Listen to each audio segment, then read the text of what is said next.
আসসালামু আলাইকুম দর্শক, আমি ডাক্তার ফারহানা আপনাদের সবাইকে স্বাগত জানাচ্ছি। দর্শক, আজকে আমি আলোচনা করব যে কোন খাবারগুলো খেলে পুরুষের বীর্য অনেক বেশি উৎপাদন হবে এবং যাদের বীর্য পাতলা কোন খাবারগুলো তাদের বীর্য ঘন করতে সাহায্য করবে। এই বিষয় নিয়ে আজকে আপনাদের সাথে আমি আলোচনা করব।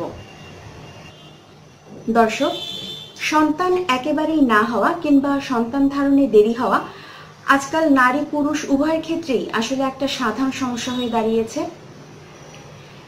দেখা যায় বিয়ের অনেক দিন পার হয়ে যাওয়ার পরও অনেক দম্পতিদের জীবনে আসলে একটা সন্তান আসে না। সন্তান ধারণে যে অক্ষমতা, এটা আসলে অনেকগুলো কারণের মধ্যে গুরুত্বপূর্ণ যে কারণ সেটা হচ্ছে পুরুষের বীর্যে ঘনত্বের অভাব এবং পুরুষের বীর্যে যে পরিমাণ শুক্রাণু থাকা দরকার তার অভাব।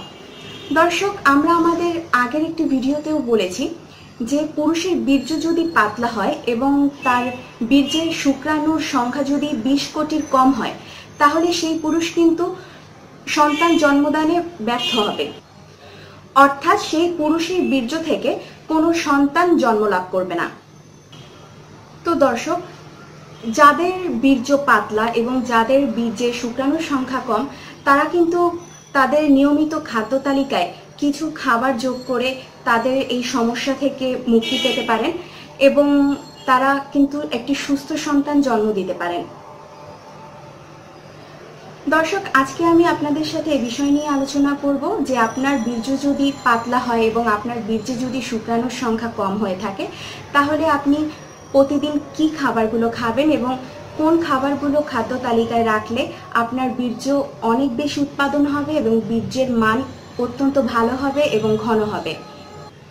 দর্শক, আমরা সবাই জানি বাদাম একটি পুষ্টিকর খাদ্য।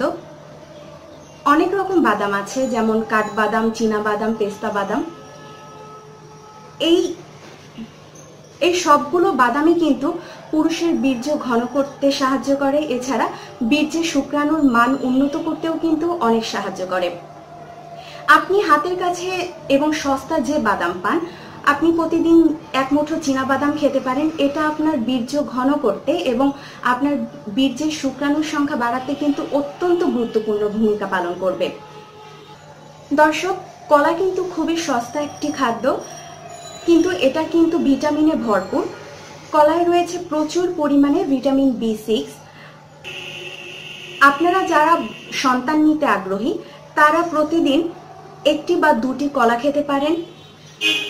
এছাড়া কলা কিন্তু নারীদের যে মাসিক, এটা নিয়মিত করতে কিন্তু অত্যন্ত সাহায্য করে। এছাড়া পুরুষের বীর্য ঘন করতেও কলা খুবই গুরুত্বপূর্ণ ভূমিকা পালন করে।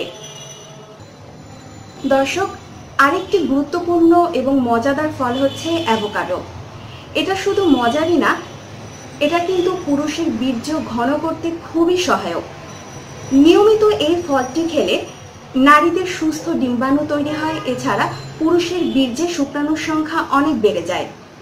আপনারা এই ফলটি প্রতিদিন খেতে পারেন, এটা আপনাদের বীর্য ঘন করতে খুবই সাহায্য করবে। এছাড়া আমরা সবাই আমাদের প্রতিদিনকার যে খাবার তাতে অবশ্যই অল্প হোক বেশি হোক তেল ব্যবহার করি, কিন্তু আমাদের খাবারে আসলে আমরা সাধারণত রান্নায় যে তেল ব্যবহার করি, অর্থাৎ সয়াবিন তেল বা সরিষার তেল বা ঘি, এর বদলে আমরা যদি অলিভ অয়েল ব্যবহার করি তাহলে কিন্তু এটা আমাদের স্বাস্থ্যের জন্য খুবই উপকারী। আপনি যদি আপনার প্রতিদিনকার খাবারে এই অলিভ অয়েল ব্যবহার করেন, এটা আপনার বীর্য ঘন করতে খুবই গুরুত্বপূর্ণ ভূমিকা পালন করবে।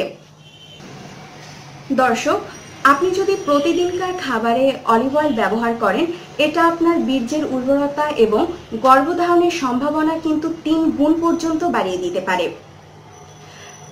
তবে অবশ্যই এক্সট্রা ভার্জিন অলিভ অয়েল ব্যবহার করবেন। আরেকটি উপকারী তেল হচ্ছে ফ্ল্যাক্স অয়েল। ফ্ল্যাক্স অয়েলে রয়েছে প্রচুর পরিমাণে ওমেগা 3 ফ্যাটি অ্যাসিড। আপনি প্রতিদিন 1 চা চামচ ফ্ল্যাক্স অয়েল খেতে পারেন, শুধু শুধু খেতে পারেন কিংবা কোনো খাবারের সাথে মিশিয়েও আপনি খেতে পারেন। এটা আপনার বীর্য ঘন করতে সাহায্য করবে এবং আপনার বীর্যের শুক্রাণুর সংখ্যা বাড়িয়ে দেবে। এছাড়া সূর্যমুখীর তেলও আপনি ব্যবহার করতে পারেন। সূর্যমুখীর তেলে রয়েছে ভিটামিন E, যা আপনার বীর্যের উর্বরতা বৃদ্ধিতে সহায়ক। আপনি এই তেল রান্নায়ও ব্যবহার করতে পারেন। দর্শক, আদার গুণের কথা কিন্তু আমরা অনেকেই জানি। আদা কিন্তু পুরুষের উর্বরতা বৃদ্ধিতেই নয়, মহিলাদের জন্য খুবই উপকারী। আপনি প্রতিদিন অল্প একটু আদা শুধু মুখে নিয়েও খেতে পারেন, এছাড়া প্রতিদিন আদা চা করেও দিনে 2 থেকে 3 বার খেতে পারেন।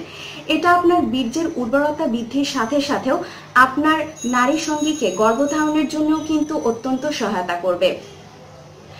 দর্শক, আর একটা কথা বলে রাখি, আপনি যদি আপনার নিজের কি সমস্যা, অর্থাৎ আপনার শরীরের ঠিক কি সমস্যাটা সেটা যদি বুঝতে না পারেন, তাহলে অবশ্যই ভালো কোনো ডাক্তারের পরামর্শ নিন, তার পরামর্শ অনুযায়ী চিকিৎসা করুন। দর্শক, আপনি যদি লক্ষ্য করেন আপনার বীর্য খুবই পাতলা এবং সন্তান নেওয়ার চেষ্টা করার পরও আপনি সন্তান নিতে পারছেন না, তাহলে আজকে আমরা যে খাবারগুলো নিয়ে আলোচনা করলাম, প্রতিদিনকার খাদ্য তালিকায় এই খাবারগুলো রাখুন এবং নিয়মিত খান। আশা করি আপনি আপনার এই সমস্যা থেকে মুক্তি পাবেন। ভালো থাকবেন, সুস্থ থাকবেন। ধন্যবাদ।